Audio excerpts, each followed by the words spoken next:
You're listening to the Weekly Wrap-Up on Sprott Money News.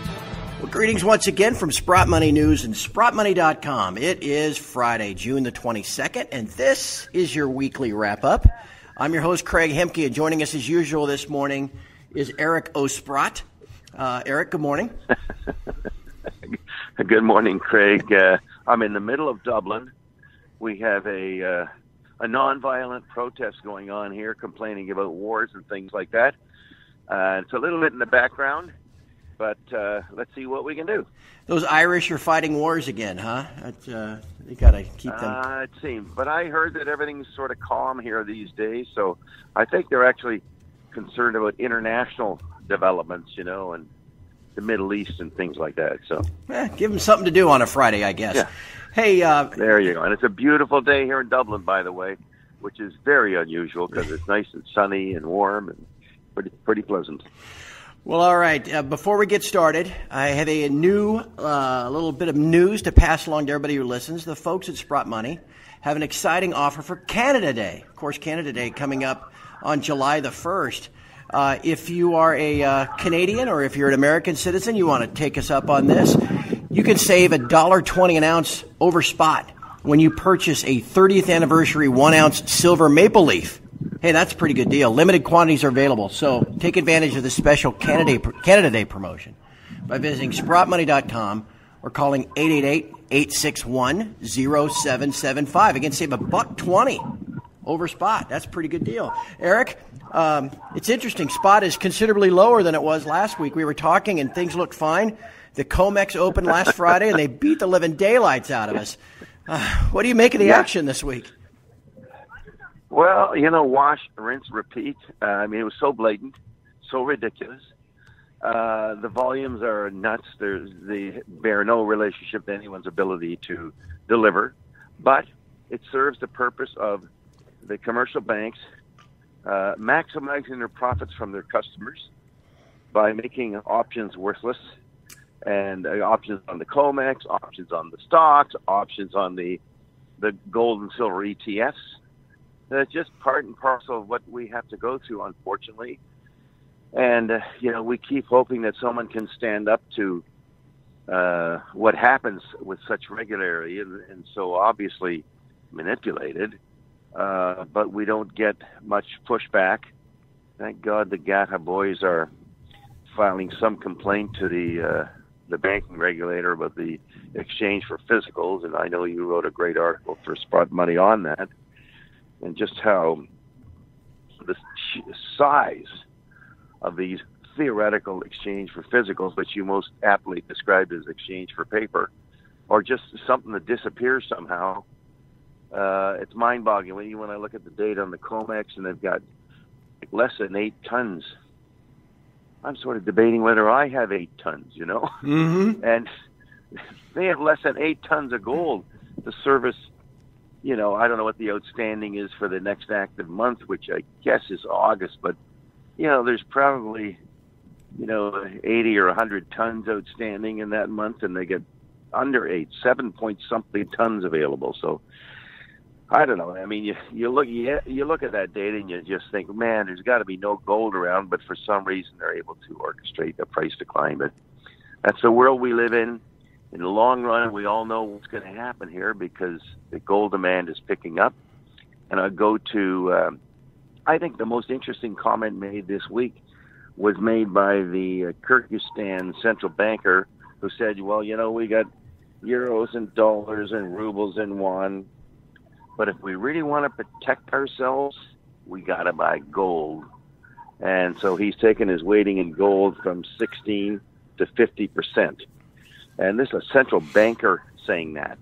And I hope that other central bankers in the world are listening, because if you want to protect yourself from the vulnerabilities of currencies, you have to own gold. And we saw the Russian central bank buy, $600 million worth of gold. 600,000 ounces. This month. 600,000 ounces. Yeah, okay. So we're talking 20 tons here. Now, that's a big, big purchase. So if all these central banks think that, or more and more central banks think they should own gold instead of the paper, we're going to be in good shape. Yeah, it sounds like that chief of the Central Bank of Kyrgyzstan is a regular listener of ours, perhaps, Eric. Will you give him a shout-out? He does. And he's a young guy, too, right? He's only 42 years old. That is a young guy. Eric, the interesting thing, too, is you mentioned Russia. They are now up to number 5 in the world, just a steady accumulation. Every month they're adding about 600,000 ounces. Number 5 largest sovereign stockpile in the world.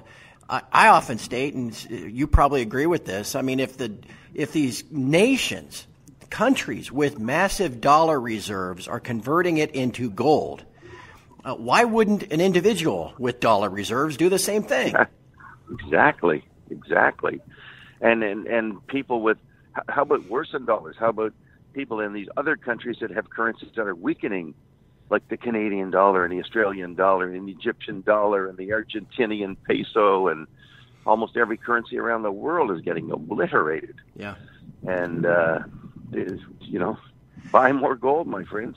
The other interesting news this week that I just don't really see the markets taking too seriously yet are all of these trade wars and rumors of trade wars that President Trump is putting out there. Somehow, Eric, that is perceived, at least in the short term, to be dollar positive. Can you make any sense of that? Look, I've been through lots of markets. I remember the '08 crash, and everyone went to the dollar initially, and they actually sold gold down. And then 3 months later, the market finally figured out, you know what, we're wrong here, and they all start buying gold. So lots of times the initial reactions are wrong. It's not going to be good for the dollar. I mean, a trade war is bad for the world economy. Well, who's the number one economy in the world? The United States, okay? Right. So they're going to be negatively impacted. There's just no doubt about it. And the worst problem is it's bad for the companies. It's bad for the consumer. In the very short term, of course, the government collects the tariffs, so in that sense, it's good for them. But it's sure not good for your auto manufacturer if the tariffs go up, or other such companies where the particular product is impacted here. So it's not going to be good in the long run for the U.S. dollar. Yep, I hear you. Eric, just one other question this week, and it comes from a regular listener. And this is a question that comes up from time to time, and I thought I'd have you address it. You and I can plainly see what's going on in the pricing structure and how the price of the physical metal is derived from this derivative trading that has nothing to do with physical metal. But yet it seems that there's, outside of about maybe Keith Neumeyer and you, where are the mining CEOs, and how come no one else seems to recognize this and they just gladly accept the paper price? Can you address that? Yeah. Well, I mean, there are other CEOs that are sort of online. It's just hard to find a forum where you can, present your arguments. You might imagine that, the gold lobby could go to the U.S. government theoretically and complain about it. But, you got to think that the U.S. government is fully aware of what's going on, might even be arranging what's going on. Mm-hmm. So that's not going to go anywhere. Look at Canada. We sold all our gold. Imagine us saying, we should own gold. And, of course, we sold it at $250. But once you sold your gold at $250, it's hard to buy it at $12.50. Good point. So I don't know who's going to listen. I think it's not going to happen in the developed world. It's going to happen in the undeveloped world. China, India, Kyrgyzstan, Russia, places like that. Those people will be way more willing to buy gold because we have a system here where there's, in essence, I think, collusion between the governments to keep the price of gold suppressed so that they can print their money and people don't get agitated by it, whereas they should be getting agitated by it because it's just depreciating the value of the currency every day. Right. And someday we'll just find out how kind of fraudulent the whole system was. Right. In the meantime, it has been, for a few select miners, we've had a good weeks, and perhaps, again, we'll get into a bit of a summer rally here, and the metals will come back as well. Yeah, no, it's been good. As you know, Kirkland hit a new high about 2 or 3 days this week. things look like they're coming together there. If you pick the right stocks, you can do well almost in any market. And they don't have to just be gold stocks, but there's always winners and losers. So if you keep your wits about you, you can prosper. So yep. Good luck to all the listeners. Yeah, we'll try to help them navigate their way through it, that's for sure. Before we go, we mentioned a great deal from Sprott Money for Canada Day. Well, guess what? We're only really a couple weeks away from Independence Day here in the States. And so for our friends down in the U.S. celebrating Independence Day, Sprott Money is also offering a 1-ounce Silver American Eagle for $2.99 over spot. This is for Canadian and U.S. listeners that can take advantage of this, but it is a special promotion. So, again, we'll wrap up this call by phoning 888-861-0775 or just simply visit SprottMoney.com to take advantage of this offer before all those Silver Eagles and all of those Silver Maple Leafs are gone. Eric, thank you so much for your time. I hope you have a safe trip and a fun time over in Ireland, and I guess we'll talk to you again next week. And I'll be in Ireland next week, too. And maybe I'll survive this demonstration. You have a good one. All right. Thank you, my friend. And from all of us here at Sprott Money News and SprottMoney.com, thank you for listening, and we'll talk to you again next week.